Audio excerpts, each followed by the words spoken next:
Welcome to another episode of Pets Are Family.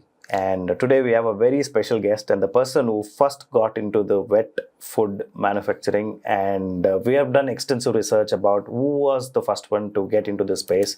And we have a very special guest, Ishmeet. Thank you so much for coming to our show.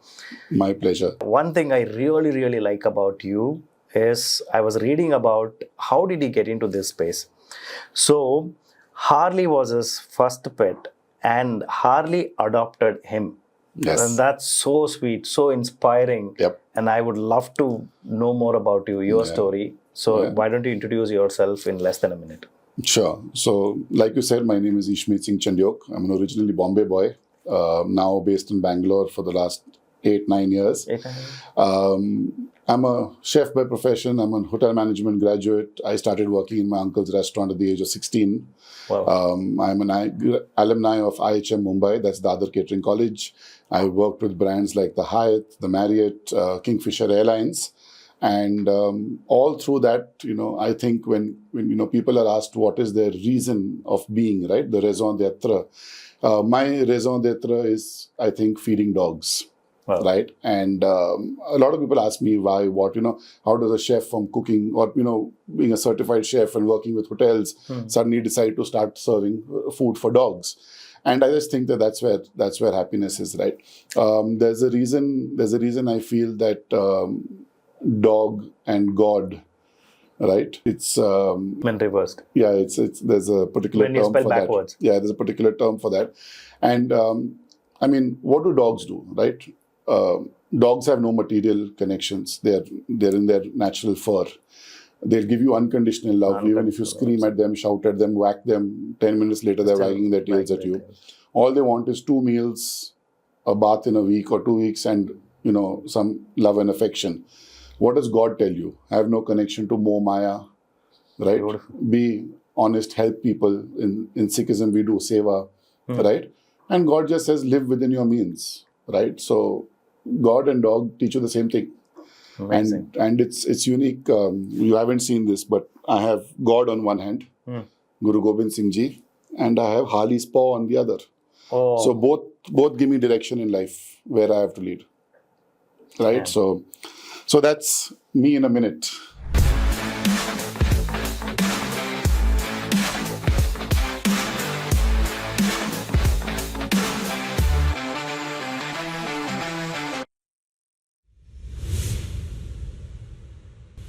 So you had a very rich career in hospitality and aviation. And Yes. what made you shift from corporate food menus to pet food? So the main reason was Harley, of course, right? So like you said, that Harley adopted me. I'll kind of elaborate on that. When I was with Kingfisher Airlines, I got very emotional reading that. Yeah. So when I was in Kingfisher Airlines, there was a building in our office, 2 buildings away. There was a building under construction, and a friend of mine who I knew, I think his sister-in-law, someone, whatever, was in the construction business, was handling that project. And they're also pet dog lovers and all of that kind of stuff. So she called saying that, listen, there are 2 litters in this site, and we've created a kind of enclosure for them and all that kind of stuff. But at some point when I hand over the site, the dogs have to be gone. So can we get someone to adopt the dogs? So at that time, I thought it was the time, I had moved out from hospitality into aviation. So from working odd hours and having a off on a Monday or a Tuesday, I was actually back in the corporate sector where I was working 9 to 6 and I had weekends off. So you used to have off working for Kingfisher Airlines? Of course. Wow. Of course. I mean, it was big enough and it was a proper corporate setup, right? Handling catering operations. I was the youngest DGM operations, handling catering operations there. Like I said, we handled 5,000 meals a day, over 400 flights out of 8 domestic and 4 international kitchens. Wow. So that's the scale that I've kind of handled, right? And at that point of time, because with hotels, how it is, right? I mean, I'm working Saturday, Sunday. I'd go on a Friday, sometimes not come back till Sunday, depending how busy it is. So because there was a bit of structure in my work life, I said it's the right time to get a dog. I mean, my parents always grew up with dogs, and my ancestral home in Pune, every time I visited during holidays, there were dogs around and all that kind of stuff. So I went to the site, and I was going for a holiday to Thailand. And I said, I'm going to go there, identify which dog I want. And then when I come back from my holiday, because you have to keep a maid, you have to set the house, right? Today, people just get a dog, not realizing the effort that goes into maintaining a dog, right, or keeping a dog. So I went there and I found one pup who I found was very cute. I wanted a male, and the idea was first dog Harley, second dog Davidson. So I'd have my Harley Davidson. Oh. That's why he was named Harley, right? We spoke about my biking Yes, days absolutely. and all that. So I found this pup and very cute and everything. And I said, okay, you know what? This is the pup I'm taking. When I come back, I will take this pup. Pushed to about 3 weeks. I went for a holiday. I came back. And when I came back, I could not recognize which puppy I had chosen.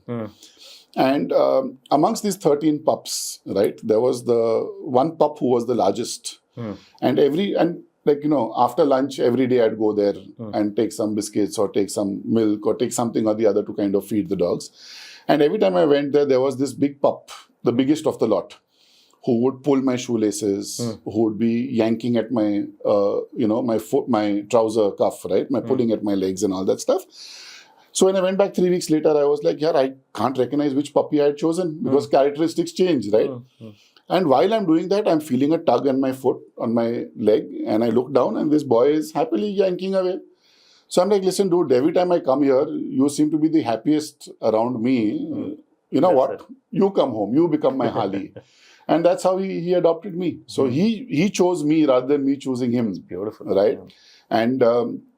And honestly, if you today when you talk about the brand and we come to that, the company's name is Sherpa Pet Services Private Limited, and actually he was called Sherpa by the guards over there because he was the biggest pup. He would literally walk over the other pups, so they called him Sherpa.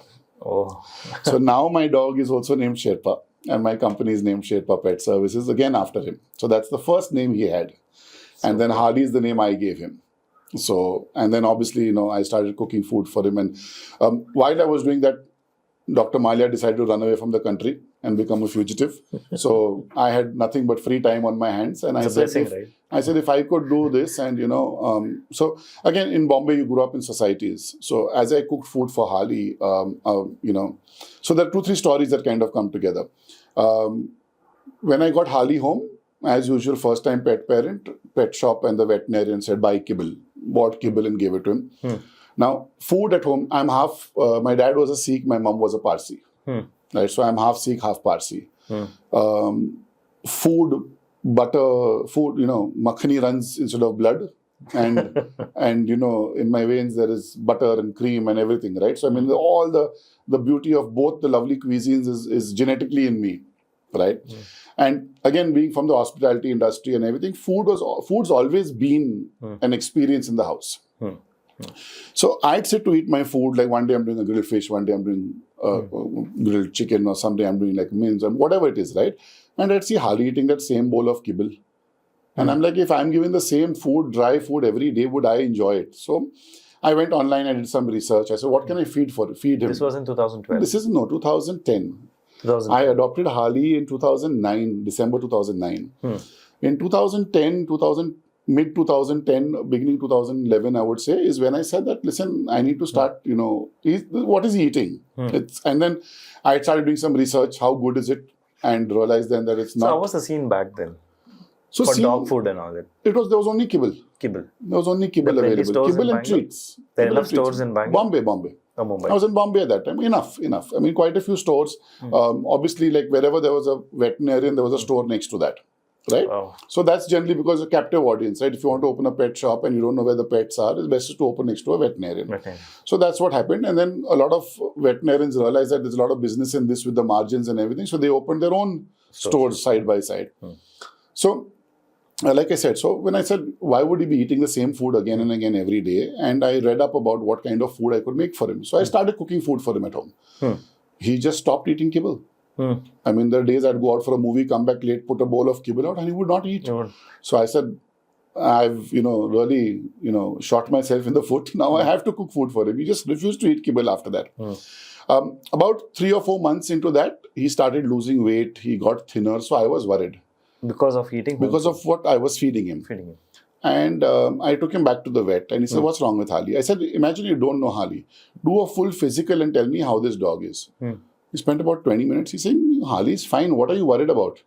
So I said, you know what? When I look at him from the top, he's kind of, he comes straight and then he kind of tapers in. When I look at him from the side, He's kind of become very narrow at the hips, right? His legs seem to have lost muscle mass or whatever it is.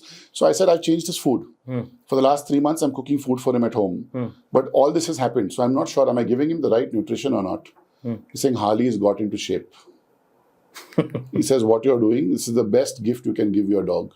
I said, why do you say that? He's saying, if you can cook food for your dog and give him home cooked food, he will live an average 2-3 years longer than dogs on other food. Like I said, when I started feeding Harley home cooked food, and then the doctor said that, this is what you can do, that's when I started researching more about this kind of food. As I cooked for him, I would make small portions, and on a walk, I'd give it to them saying, I made some food for dogs, try this. They came back, and this is all between middle 2010 to 2012. To middle 2010 to 2011, I would say. And while all this happened, they'd be like, hey, my dogs really love the food. Can you give me a larger portion and please charge me for it? So I'm like, that's where the idea of the business came about. Nice. So when I started that at one point of time, again, now studying food, understanding food technology, I was like, how do I get this food out to people? So I started cooking food at home for people. So interestingly, Midday carried a Sunday spread, a center spread, which said, Mumbai's Doggy Dabbawala. I was known as the Doggy Dabbawala of Mumbai. I used the Dabbawalas, our Six Sigma certified guys, I used them to deliver dog food to your house every day in Bombay. Wow. And they were... Such a fancy name, Doggy Dabbawala. I was called the Doggy Dabbawala. So there are a lot of brands who now picked up those names and all that kind of stuff. But I was registered it. No, that's okay. I was the OG, Mumbai's Doggy Dabbawala, right? Nice. And I'd use them, and the Dabbawalas were like, are you sure it's human food, it's dog food? I said, yeah, it's dog food. It has to be delivered. And up to a time, I had about 18-20 dogs I was cooking food for every night. But then I realized, I said, listen, I can't do this every night. I can't cook from home. I can't run this out of the business. I said, how do I make sure the food's available for pet parents when they want it? Okay. Now, at that time, I was doing fresh frozen. I'd cook food in the night and I'd freeze it in the freezer. The chest freezer, and then morning, wrap it up and send it to people. But then again, the thing is that you have to microwave the food and blah, blah, blah, all those kind of things. So I realized it wasn't really nutritious, killing the nutrition and etc., etc. While I was with the airline, we were trying to figure out how do we make sure that every menu from every uplift station tastes the same, right? So for that, we were contemplating how to do base gravies in one place and send them across to all the kitchens so that a dal makhani or a butter chicken from any uplift, from any station would taste the same. And that's where I was working with somebody for retort technology. Oh, nice. And that's when I said, listen, if that's what I can do, why can't I do retort for dog food? Dog food, okay. And interestingly, there are only 3 ways you can preserve meat without preservatives or without anything, additives. Frozen, -18, canned, which is generally in a brine solution, and then retort. Right?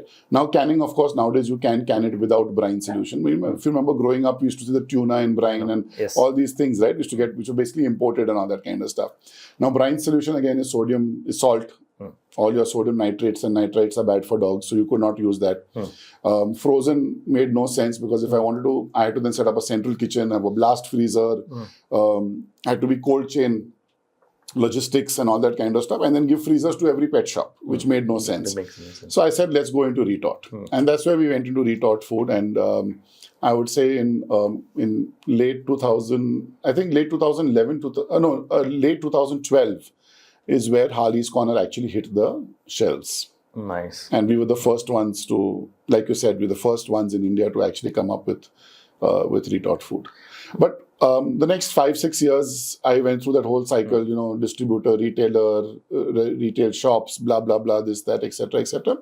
But there was no uptake because nobody knew about wet food at that point of time. People barely knew what kibble was, right? So at that point of time, I just left it. I said, I'm doing it for Harley. It has his name. There were some regular customers of mine. So I was doing small batch manufacturing and supplying it to them. So it was for, I think till post-COVID, it was just a passion business. I was doing my restaurant consulting on the side. I was whatever my other stuff was there. And I was just running this as a passionate business. Because at that time, like I said, nobody knew about what wet food was as well. Vets don't know what wet food was. Now, some vets today also don't know what wet food is, honestly. Right? And interesting fact, veterinarians don't study canine nutrition when they become veterinarians. Are you really? Yes. They don't touch upon the They stuff. don't touch about that. So about 60-70% of the curriculum is basically bovine, because India has been an agricultural country. They learn about that, but they don't study canine nutrition. So today, when a veterinarian talks to you about canine nutrition, I love to give them the benefit of the doubt that they've studied after they finish their veterinarian class and all their courses and all that stuff. They've actually done self-study and studied more about that. Of course, a lot of information available on the internet and this and that. A lot of people who are manufacturing dog food give a lot of material which is there. So just by reading that, they kind of understand what it is. But can you say most vets are canine nutritionists? No. No. No. But you did a course on that. Yes, right? I did. So Even before you... in 2012, when I was deciding to get the packaged food out, I was like, see, while I'm doing it from home and all that kind of stuff, it worked because all people are my friends and whatever it is, right? But I said, now, if I put a product on the shelf, see, as a chef, I understand taste, I understand texture, I understand flavor, I understand food technology of how to keep food stable, shelf stable, blah, blah, blah. But how do I know if the nutritional bit is right or not? Right? Got it. No. And I said, it's not ethical for me to sell a product if I don't know if it's nutritionally balanced or not, or as balanced as it could be, right? As I've learned over the years. So I went to a lot of vets. I said, listen, where can I do a nutritional course? Nobody in India in 2012 was offering a nutritional course. So I went online. Obviously, at that point of time, I could not travel and just do all those kind of things. I went online, and there was a Dr. Ava Frick out of Massachusetts in the US who was running an online course. And I certified myself. I did that course with her on canine nutrition. Wow. And she was surprised. She said, someone from India is reaching out to me to study canine nutrition. I mean, I can't believe it. Right? So that's where I certified myself as a canine nutritionist. Fantastic. So then I tweaked the recipe, of course, because then I knew how much protein do I require? What do I need to give? What is the carb mix? What is there, right? So, I mean, see, today, again, it's like how our humans we have all these new fads. Somebody wants to be vegan, somebody wants to be gluten-free, somebody wants to be blah, blah, blah, you know.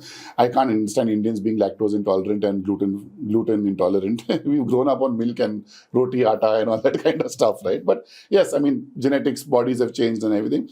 So there's a whole thing about, grain-free has to be there for dog. This has to be there for the dogs were scavengers. They eat only meat, put them on a raw diet, put them on this, put them on that. Listen, it all works. It all works, right? I don't want to say this works, that does not work, blah, blah, blah. If it works for a dog, it's great. In my ancestral home, my dog grew up eating scraps from the table, right? If there was nothing left, there'd be 2-day-old bread broken up with some milk.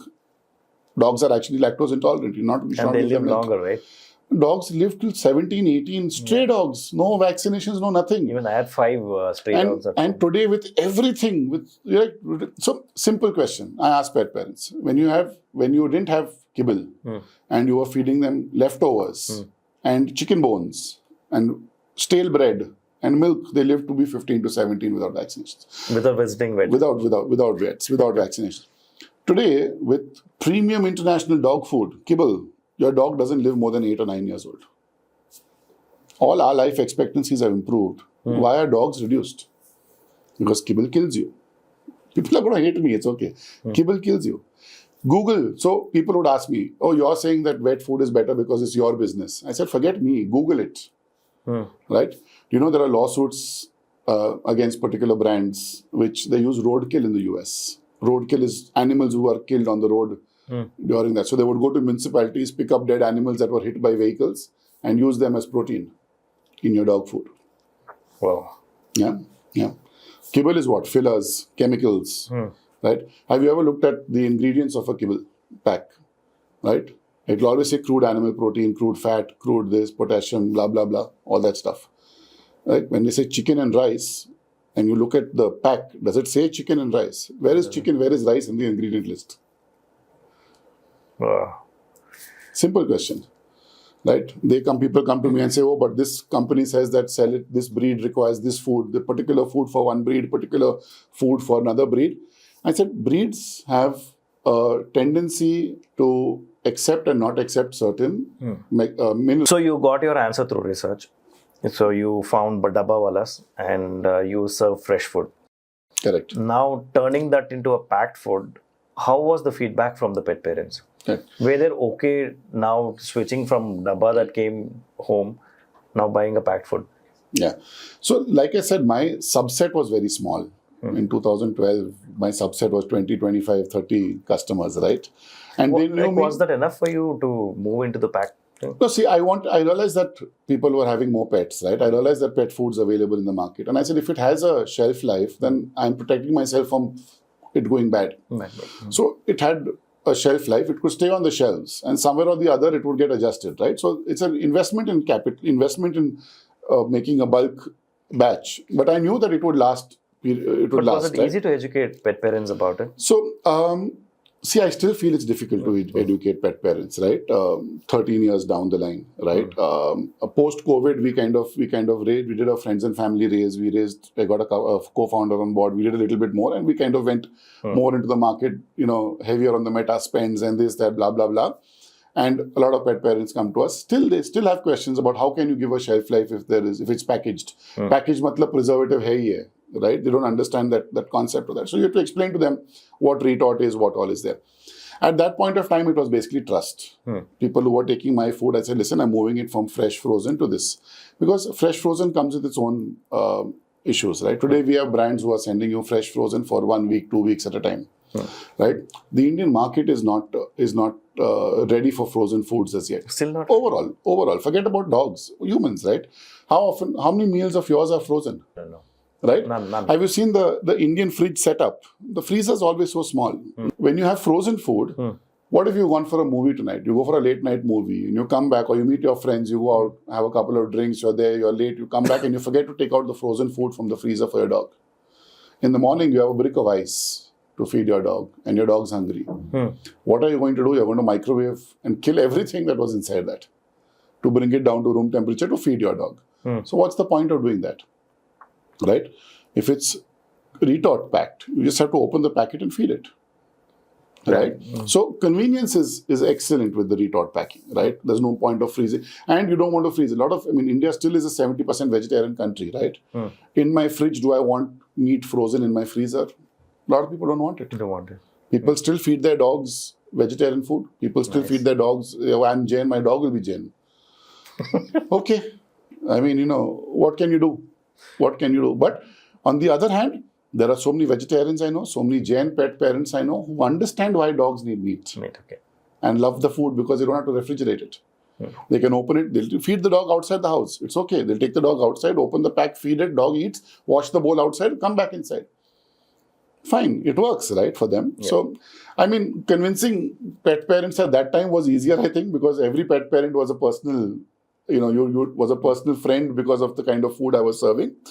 Today, it's social media. There are enough things people read up about it.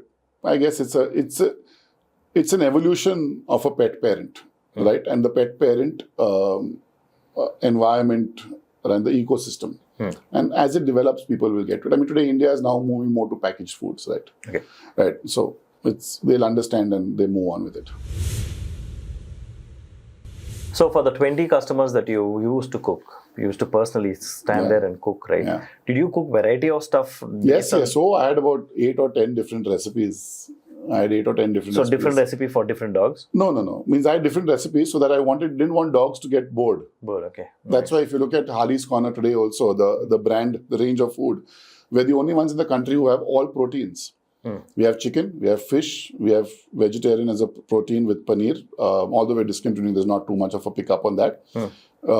Like I said, chicken, fish, lamb, pork, and buff. We have all proteins for dogs. Nice. Why should dogs be... We don't eat the same food every day. Why should our dogs be stuck with that? But dogs are okay with it? No because problem. Sometimes people say that when dog eats something, just continue feeding the same stuff. Not really. I don't believe in that. Yes, what happens is that the dogs get set. They get established in that, right? And then sometimes... But there are dogs who are finicky. Enough pet parents who come and say, my guy won't eat the same food more than 2 days in a row. So I need variety. Then it works for them also. Right? Nice. So when you got an answer that retort is where you to head towards, what was the next step? Did you find a factory or did you find a Yes, so it's all third-party manufacturing, right? The industry in the country is still not big enough to be able to set up your own plant, honestly. You do third-party manufacturing. A lot of people were surprised that we're doing dog food. which is over there. But then again, right, the reason it was so easy for me to convince them was all the ingredients are human grade.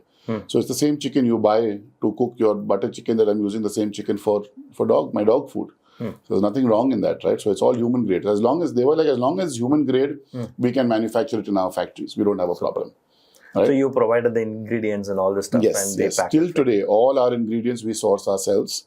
We talk to the vendors. We give them quality sheets. We have our quality audits. We ensure the product is shipped with our quality checks to our factory. When it reaches the factory, we check on receipt, is the temperature correct? Is it come at -18, etc., etc. Only then is when we go into the production. How did you convince your first 20 customers that now everything will come in a pack? I just spoke to them, man, from the heart. Nice. That's it. And they were okay with it? They knew I was in this business to make sure dogs ate good food. Right? Was there any change in the cost? It actually became cheaper. It became cheaper. See, people don't get this. Cooking food for your dog at home, right? You're buying chicken. Okay, let's look at our Bangalore urban. Like, let's look at our customer. Dinks, right? Our double income, no kids, our double income, late kids, right? Both husband and wife are working. It's a demographic, right? The whole world talks about it now. So double income, no kids, right? So two of us are there, husband, wife are working. We both got good jobs, disposable income of at least 1 lakh plus per month. And we want to have a pet now, right? Now, we don't have time to cook. We need to cook for our dogs, right? Now, they say, oh, if I cook food for my dog at home, right, it's cheaper than feeding a packaged food. One is, if you're cooking your own food and you're taking out food from them and giving it to your dog, right? You're saying, obviously, it's only one process of cooking, but you're feeding your dog salt, masalas, oil, which is all not good for them, right? If you actually have to cook, so what are the 3 core food groups that you will give your dog? One will be your grain, right? One will be your vegetables, and one will be your meat. 3 things. Can I boil all of them together in a pressure cooker? I can. But my vegetables will start going bad in 2 days. If you do that. No, means they'll go bad. Vegetables, anyway, when you cook vegetables, you just boil them. In 2 days, they will start going rancid. That's going to spoil your rice and your meat. So if you actually have to cook, you have to cook the rice. So now when I say I'm using rice in a broader term, a lot of people also at home will just use the same white rice that they cook, which is bad for dogs. That's only carb. Brown rice is what is good for dogs. Millets is good for dog. Oats is good for dogs. Right? So if you have to cook that separately, without salt, without oil, you have to boil that separately. You have to first cut and chop multitude of vegetables, right? And then you have to boil that separately. And then you have to get your meat and you have to boil that separately. And your organs. Organs also you cook separately. You can even do meat and organs together, but I would recommend them doing it separately. So the time and effort you take to cook 4 food groups, right?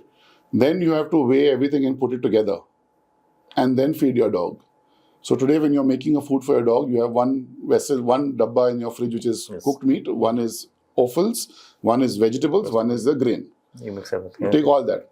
Now, people, the double income, no kids, they don't have time to go to the neighborhood butcher and pick up chicken. Where do they buy it from? All these D2C brands that deliver it home, right? I mean, if you've gone and if you bought chicken from them, right, a boneless chicken breast is about, I think, about $600 a kilo. A kilo. A kilo? Half a kilo, 450 grams. They've got that 450 grams where they give it to you at about 300 rupees. So about a kilo is about 550, 600 bucks. If you go to the shop to buy it, you'll buy it for about 350. But when we buy hundreds and hundreds of kilos of that, we get it much cheaper. Right? So understand that we get the benefit of scale. Right? The chicken you buy, we buy it straight from the factory. Our food comes from one of the largest, chicken plants in the country. Right? Now, we buy a chicken from them. Right? Now, that same chicken you're buying through a D2C platform, but it's going through 4 or 5 different hands. So there are all those extra margins that you're paying. Right? Do you actually count the cost of gas? Do you count the cost of your own cost that you are spending 2 hours every 3 days or 2 hours a week or 3 hours a week?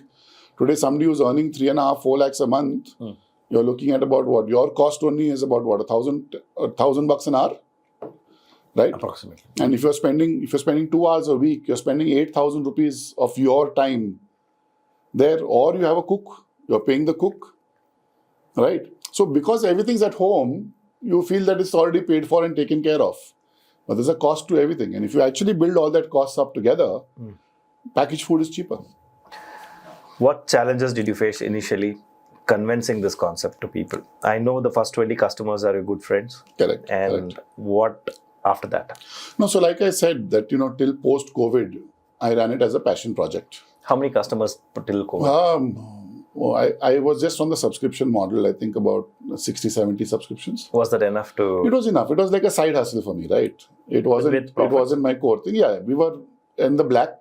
We were not losing money. Okay. I said, as long as I don't lose money and I'm being able to get 50, 60 dogs to enjoy the food and live better lives, I'm happy. All in Mumbai?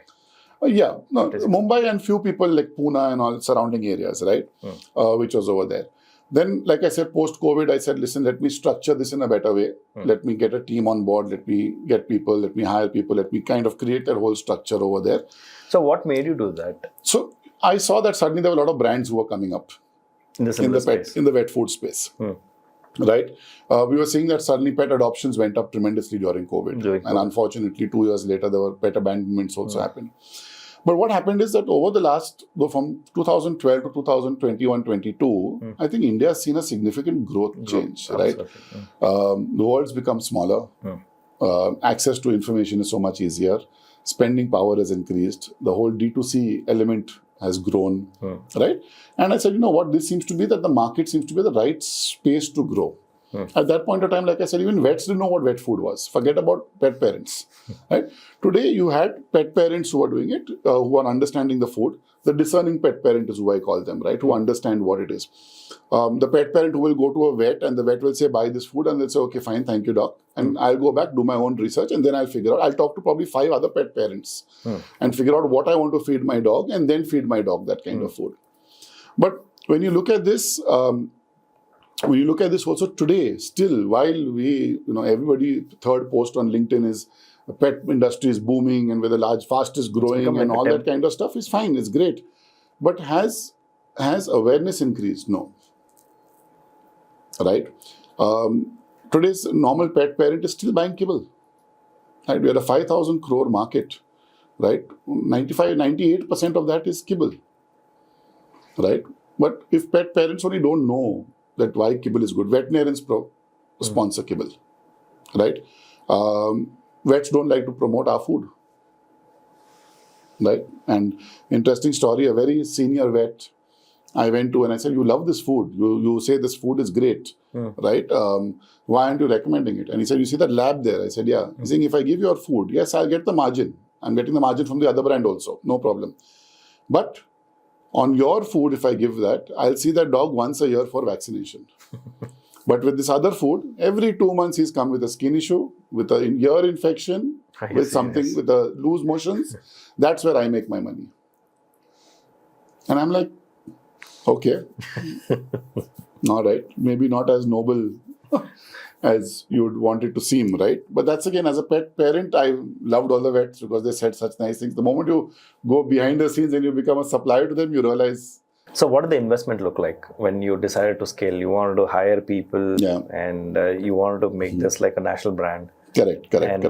So we raised about 1.5 crores between friends and family. Nice. And we set it up. But as you set it up also, you realize today that, the industry is not as hunky-dory as it seems, right? See, the other thing is also that till 2020-21, okay, let me put it this way. All the brands who are doing fresh or retort food today are providing you a product what we supplied you in 2012. Now, let me elaborate on that. You believe in serendipity. When the universe wants things to happen, it happens. One day on LinkedIn, I get one connection request from some lady and I open the page and it's all in some language I don't understand. I'm like, must be spam. Ignore it. About a week later, I had another few connection requests. So I went back over there and I went back to her invite and suddenly her cover image had a dog. I said, okay, this looks interesting. And then I Google translated her entire thing. Introducing our chief nutritionist, Ingrid Smolders. Okay, she's our chief nutritionist today for Sherpa Pet Services. She's based out of the Netherlands, right? She's an orthomolecular canine nutritionist. Wow. Okay, she's a biochemist by profession. And the same way how me as a chef started cooking food for Harley because I didn't see anything in the market that was good for him. Her dog had a major liver issue. None of the vets in Netherlands or surrounding countries could solve that. And she says that you treat humans through biochemistry, where we go down on a genealogy level. We go down to the cell and we make a cell healthy. When a cell is healthy, the cells multiply. Those healthy cells multiplying actually treat you. Right? And she used the same logic. She studied canine nutrition. She understood the effect of what happens with dogs, used all her biochemistry experience, and only through food and supplements cured her dog's liver problem. Wow. And vets came to us saying, what did you do? We've failed and you've succeeded. Right? And she has a love affair with India. She been here to Leh, Ladakh many times, been to the country, and she runs. There was a random request. She actually teaches canine nutrition in Europe. 60% of her students are veterinarians in Europe. And she was in a course and she was talking about it, and they said, "Listen, who's doing the kind of food that you recommend?" And she was searching and she's saying, "I can't seem to find anybody in Europe and all." She said, "Let me just see what's happening in India." And suddenly Harley's Corner popped up everywhere. And she reached out to me, right? So today, Harley's Corner is the only brand in this country that gives you 100% balanced and complete dog food in the vet food space. See, why did kibble become so popular, right? If you look at the evolution of dog food, right? Kibble became popular because when you give your dog home-cooked food, there are natural deficiencies. All the food you cook at home and all the food that is in retort packs today from any other brand gives you about a 60 to 70% nutritional balance, which is still better than kibble. So it's not, I'm not saying it's bad. It's still better than kibble. But what happens is, for example, like I said, zinc. I spoke to you about zinc, right? Now, huskies don't absorb zinc very naturally. So they need to be given either food which is very rich in zinc, or they need to be given a supplement. Now, like, you talk about spinach is rich in iron, right? Beetroot is rich in hemoglobin, right? All those kind of things. When today something goes wrong, doctors tell you, eat this food, eat that. You want to bring down your sugar levels, have Karela. You want to have this, right? So all those food groups are there that help. Now, when you look at food groups like this, the food that has the most concentrated amount of zinc is oysters, right? Where can you buy oysters in India? You can't. I have no clue. Right? But you need zinc. Now, if I was to feed my husky, if you have a husky and you feed your husky regular food, you're going to start seeing dryness on the nose. You're going to see dryness on the paws. And you're going to see dry spots coming out on the neck and under, right? That's a zinc deficiency. How many vets know that? Because the breed itself is susceptible to not absorbing zinc. Right? They'll put you on an antibiotic range, they'll do this, they'll do that, nothing will cure. Right? Now, if I was to buy oysters to put it in. Now, also similarly, if I was to give a 100% balanced meal with natural ingredients, which is what everybody claims to be doing today, right? You would land up giving your dog about 4.5 kilos of food every day, right? Which a dog can't eat. Plus, like for instance, in liver, chicken liver, right? It has your fat-soluble vitamins, it's got your benefits. But too much liver will have toxicity in vitamin A. Wow, that's too So much, if right? you want to get a certain level from liver, you have to feed so much liver that while you hit one parameter, you are actually poisoning your dog with too much vitamin A. So where does this balance come in? So that's what kibble could do. So kibble pureed everything, and then they started adding all these things to give you balanced diet. Okay. So that's why vets started promoting balanced diet. To get that cost effective, they were serving you crap. Everything else was crap. But it had the balance. Now today, our food is at par with AAFCO and FEDIAF. AAFCO is the North American Association of Pet Food. FEDIAF is the European one. Okay. These two are the leading agencies in the world that actually regulate and tell you that through studies, because they've got obviously grants and studies, and vets are constantly doing research with them. They give you that, listen, this is the minimum requirement for a 100% balanced meal for dogs. Right? We have our proprietary premix, which is made in a factory that manufactures medicines for humans. Okay? We're the only brand that has a proprietary premix, which added to our food actually gives your dog 100% balance. I'll stake my reputation and my claim, my name.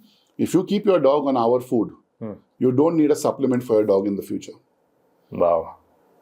Right? But every other retort packed food today who claims to be balanced, there's a brand, I won't take the name.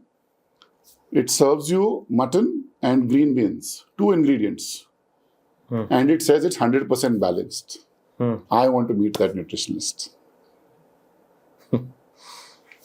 Right? Now, the thing is, another point, right? People say, okay, I may be making a big claim. You're a pet parent, right? Which wet food brand or fresh frozen food brand in this country today is selling therapeutic dog food? I have no idea. Nobody. If There are you few know, brands, but if I your don't wanna take food, the name. no, therapeutic wet food. Therapeutic, no. Right? If all these brands who are around in the same space, in the same eco space as I am, claim that they have got food inside which is balanced, right? If you have the science for that, why are you not helping dogs who have therapeutic issues? Right? Correct? Nobody does it because they don't have that science. We are the only brand which has therapeutic dog food. We have hypoallergenic, where we don't break down the protein to a hydrolyzed form, but we use a monoprotein, a novel protein. Sure. We have gastro, we have renal, we have obesity management, and we have mobility. No other brand has got therapeutic dog food. And we have it in the premixes are made in such a level, are added in such a level, where it actually starts treating your dog. If you keep your dog on this food, you can actually reduce the medication. You raised that's 1.2 crores from the family and friends. Yeah. Where was that utilized? Did you set up your own factory? No, we didn't. Like I said, we still don't. You think it's not a good idea to? Not at the moment. Not at the moment. When you did the market study about the market scenario, everywhere you study Statista, this, that, all those kind of people who give you research and all that kind of stuff, they said the wet food market was about 150 crores. Right? The market. Out of 5,000, India. Out of 5,000 crores of pet food, 153% is the wet food market. But as you actually study more and more, it's all these gravies and these soft treats which are also taken into that category. So actually the market size is not more than 40-50 crores. Right? Wow. I know all the founders of all these brands. We've reached out to them and we've spoken to them and we talked to them. We're all stuck. Everybody's stuck in that 2.5-3 crore bracket annually sales. Nothing's going beyond that. So if the top 5 people are doing 3-4 crores a month, how big is the market? It's not that. But how is the business after COVID? No, so the business has picked up, right? Business is there. It's steady business, right? It's profitable. It's profitable. It's profitable. Very lean team. Very lean team. How big is the like team? I said, about under 5. Very clear. Very clear. Under 5. You have the operations guy. You have people, now etc. you operate from Bangalore. Exactly. We operate from Bangalore. Manufacturing is outsourced, but our operations manager is present. Everybody's present at every point of time. QC person is with us, works on us on contract on all the production units and all that stuff. Every batch goes for batch sampling, testing, 21-day incubation. Only after that it gets packed and gets ready to be sold. Right? And then, of course, we've kind of, you work, with the current D2C environment is so conducive for a brand that you don't need to hire a warehouse manager. You don't need to do all that, right? There's 3P warehousing. There is advertising agencies are there. You're from an agency. You know how it is, right? There's an agency, there's marketing, there's all that kind of stuff. So you don't need and it's basically just coordinating everything to make sure that everything in that funnel comes together and gives you the desired output, right? So a lot of stuff over there. And of course, we're also looking at exporting to markets also. So we're also talking to people. We were in Interzoo. We were the first brand. Oh, nice. We were first Indian brand. The one in Germany? In Germany. Oh, wow. First Indian brand to represent in Interzoo. And people came up to us and said, "You're from India?" I said, "Yes." Saying, "How the hell are you making this food there? We don't have this food in Europe." You think Europe is a market for this? Europe is a market, US is a market, but it's also, the thing what we've learned there also is understanding that people need to see us 2-3 times in Interzoo to understand that we are not a fly-by-night operator, right? So a lot of people are there, a lot of queries, a lot of connections made. a lot of people being spoken to, right? A lot of talks in the pipeline to move them across to multiple countries. Beautiful, right? amazing. But of course, at one point, I mean, sometimes it could be a white label or it could be our brand. So all those conversations are on. There are three kinds of pet parents, if you ask me. One is the pseudo pet parent, right? Where you'll be like, oh, I have a kid wants, I want a puppy, get a puppy in the house. There's a caretaker that comes. The puppy and the caretaker spend time together. Kid grows up, goes to school, goes to college, parents are not bothered. I've seen that happen. And the bond between the caretaker and the pet is great. But that's the person is straight. ये packet है, doctor ने बोला ये खाना है, ये खत्म हो जाएगा, take this packet to the shop, get the same packet and come back. No brains, no thoughts about it. Whatever happens, spend some money, doesn't happen, abandon the dog, put the dog down. Then is the adoptive pet parent, who is the eldest in the house. So you bring a dog inside over here, your mother is the one sitting at home, and how many we've seen the stories, right? Mother saying, don't get a dog. The mother and the pet bond becomes the best. Then the mother is breaking roti and feeding by the hand, right? That's the love. But the mother doesn't know that kind of food is not good for the dog. And then you have the discerning pet parents like you and me, who will hear a vet out and then go back and make our own decision. That discerning pet parent percentage in this country is very small, right? This is a very personal question. A lot of people in the industry, they only target at pet parents, okay, not pet lovers. I've been speaking to a lot of brands. I asked them this question about what are you doing about educating pet lovers to become a pet parents? Correct. Because most of your product and your education comes after they adopt or get a dog. Correct. So without you as a brand educating the pet lovers to become a pet parents, how will this industry grow? Because now you're only waiting for the industry is growing. The industry is growing. No, to right? ask you this question, right? Like, so I understand what you're saying. People come to me saying, okay, you know what, you do this. First I get questions, do you sell dogs? I'm like, sorry boss, I don't sell dogs. So I asked them, I said, do you want to become a pet parent? He said, yes, we want to become a pet parent. So I'll be like, very seriously, I'll ask them, where do you stay? Oh, I stay in this area, that area. I said, okay, walk down, right? Walk down, look at Google Maps, do a 3-kilometer radius, which is a 30-minute walk. Walk down, start walking on the left. The first cute puppy you see on the road, take the puppy home. Nice. Are you joking about? I said, no, I'm not. I said, Indies are the best dogs you can have. Right? They're genetically perfectly suited, short hair, very, very smart. Indies are smarter than most breeds. I'll tell you straight up. But is there a business for the industry if everybody starts adopting Indie breed? Why not? What about grooming? What about... No. Who says your Indie is not groomed? This is what I've observed. Okay, I might be wrong. For the last 1 year that I have seen in this industry, when I walk into the pet store, every other brand advertises breed in the front. Correct. Okay, there is no Indie to be seen on any of the packets. Well, that's the pet parent. The pet brand has to take a call for that. No, I proudly say that this entire brand is based on an Indie's love for food. That's one of the reasons why we invited you. Yeah, I mean, I have Harley, I have Pixie, who's my second dog, which is there. She turned 13 this August, right? Still behaves like a 2-year-old. And my third dog is a mixed breed, but that too because he was born by mistake in a friend's farm in Coorg, and they were giving away the puppies, and they were like, listen, we need to get rid of that. We are moving the factory out, etc., etc. We need to vacate this, and what do I do with the pups? So we said, come, we take the pup. But I've always had Indies. Growing up at home, always been Indies. Nice. Right? There's nothing wrong. I take Pixie to the parlor to get her nails clipped. Right? I take her for her anti-flea shampoos once in 3 months. The rest of the time I bathe her at home. Right? So if you understand, there is obviously a market for that. You think this industry is grooming the only market? Is bathing and shampooing the only market? But will the industry grow only with the Indies? See, Indies will be an integral part of it. Integral part of it, right? Why would you not want an Indie? No, I'm a big fan of Indie. No. I mean, as a pet parent, okay, I'm asking you as a potential pet parent looking straight into the camera. Why would you not want an Indie? Right?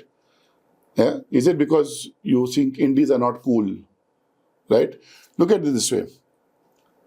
99% of Indies have different characteristics.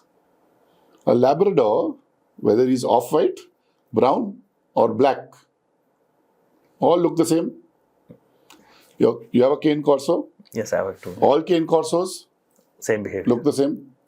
All boxers, could be albino, could be brown, look the same. Nice. Great Danes, albino, black, brown, whatever fawn color, look the same. Look at your Indies. In the same litter, have you ever found two dogs who are identically the same? Each Indie pup has its own personality and its own characteristic, and your Indie will stand out compared to every other dog in the world. Why would you not want an Indie? Pushing vegetarian and even vegan food for dogs. What's your take? So, for the longest time, I felt that that dogs should be non-vegetarian, right?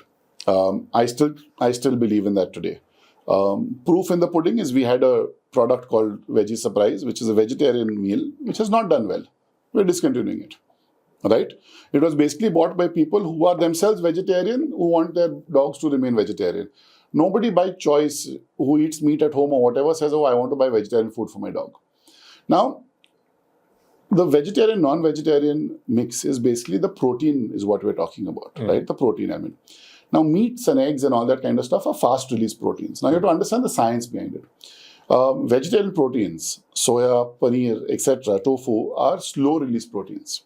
So, what happens is you consume, it goes into the stomach, right? And then there is a natural cycle of it will pass through the intestines and then be discarded by the body, right? In your stomach and through your intestines is where your bile and gastric juices act and they absorb the nutrients. If I was to do paneer, right, it's a slow release. So where I would put 50 grams of chicken, I need to give you 100 grams of paneer. Because it's slow release, a lot of the fecal matter will have undigested protein. So it's not that it's bad, but you'll end up putting, and today paneer is more expensive than chicken. Right? So you have to give double the portion. You have to change the whole composition of that. You just can't give rice and vegetables. Right? Okay? You just can't do that. You have to do that, right? Besides the food that obviously my dogs are on my regular food, but Sherpa had a major liver issue when he came home, right? We almost lost him. We add vegetables to that. We add beetroot, we add Karela. So we have Karela in our gastro food as well. It's very good for dogs. But we don't understand that because we don't like Karela. The common culprits are cauliflower, beans and carrots. So the three ones which every brand has got. But there's so many more vegetables that you need to add to that. You know, in our food, we also add lentils because lentils also are a very good source of protein. Right? So the idea is you need to give your dog food which is balanced and which works with them, which helps them become healthier. Right? Not just fill their stomach. Super. How is the business as of today? So the business is steady. The business is steady. Growing year on year? What we've also noticed, yes, there is growth. But like I said, when I've spoken to founders of other brands also, there is a single-digit growth because the industry itself is not that big. And I'll be honest, you know, the more money you throw in ads and in all that stuff, you will have customers who will acquire you, but then they're not the people who actually are the discerning pet parent. So you'll throw money, you'll get your top line. The moment you stop doing the ads, your sales drop, right? So we've taken a very concerted effort. Our ads are very limited, barely none. How much do you spend per month on the ads? I won't even tell you because it's not even worth it. No agency wants to work with us when I tell them the budget also, right? So we're getting into the whole setup where we're running our own ads, right? Because the idea here is that, see, the whole thing of this is a whirlpool which doesn't stop, right? And it's not just simple how much you spend on ads. I can spend X and get 3X. But that X, see, what is the cost? You're spending X. The food you sell, there's a cost of goods. There's a cost of shipping. There's the agency who's running your ads. There are agencies who are making your videos, your ads, creating your creatives. When you look at all of that, most of the companies today are in the red. Right? I'd rather be a smaller turnover, but be a company in the black. Nice one. Yeah. If I have to break down by percentage, how much sales on website, direct customers, and through meta ads? So, for the last 5 months, we've stopped meta ads. Wow. So, all my sale today is through my regular customers and word of mouth. Word of mouth. That's about 40% of it. That's it. Yeah. Very good. And my meta ads and all, like I said, I've stopped my meta ads. I don't want to do meta ads because it makes no sense. I'm acquiring a customer who does not understand this food. And what is the entire thing? Every ad you see today is offering a discount, is offering a first time 50% off, is this, is that. Am I selling a discount or am I selling dog food? Dog food. So when you know as a pet parent that your dog's health is important, you will find me. So meta ads are not the answer for the long term, right? No, not at all. Then Not you'll at have to all. play around the discounts and... No, but you can't keep playing on discounts and everything. Now, what is the point? See, today pet parents also realize that every pet parent I've seen walk into a shop with such a discount kitna dega. Because they also know the margins are so huge. But that's where all these brands have killed us. Have killed it. None of the how many brands of okay, unless you have stores owned by the brand, how many other stores will actually keep vet food? Very few do. Right? Because why? Vets are not promoting it. So, and it's too much for even the pet shop manager to understand and sell that food to the dog. Yeah. Right? I'll tell you, okay, you have to understand what is in a kibble, right? Okay. Let's talk about one of the leading brands in the world, right? I'm not going to name it, but you'll know what it is. Everybody knows. Yeah. So I think a 1.4 kilo pack sells for about 250 rupees, I think, today. It is. Right? So if you look down at a kilo price, if you divide that by about 1/3, that's about 160 rupees a kilo, effective cost. Okay. Now, 160 rupees a kilo, 30% is retail margin. 10% is distributor margin. So 40% of 160 rupees. That is 64 bucks. So you come down to 96 rupees. That pouch to pack that 1 kilo is about 10 rupees. So 94 becomes 84. Right? There is inward transport and outward transport. Today, anywhere inward transport and outward transport to the distributor, whatever, about 7 or 8 rupees a kilo. So there's an inward and there's an outward. So say about 14, 15 rupees a kilo there. So your 84 becomes another 14 rupees out, 70 rupees. Correct? There, because they're listed companies in the US, there is a published P&L, right? Marketing costs on sale is about 20% on 160 rupees. So that's about 30 rupees. So where were we at? 70. 70 minus another 30 rupees is 40. They've published their profits at about 40% of retail. 40% of 160 is again about 60 rupees. Right? So about 40, 60, you're coming down to a single digit figure. What is left? Cost of goods. Where do you see Harley's Corner in the next 5 to 10 years? So if you see my website, we say we want to be the dog food bowl of the world. Right? I think Harley's Corner has to look at more external markets first, because India is not that India is not a good market, growing market, etc., etc. Everything says great, but the awareness. I think we're still about 5-7 years away from the actual awareness of what wet food is and why is it so good for my dog. So I think over the next 5 years, while we slowly and organically build our presence in India, I think we will looking at exporting food more. So what we see ourselves in the next 5 to 10 years. Super. I'm wishing you the best. And I'm sure Harley's Corner, I'm going to travel abroad soon and I'll see it everywhere. Awesome. And thank you so much for coming to our show. My pleasure. And it felt like I was talking to a pet parent, not an entrepreneur. You were basically frustrated with the food. Correct. And then comes your own innovation into it. And the best part is you educated yourself to build this brand. True.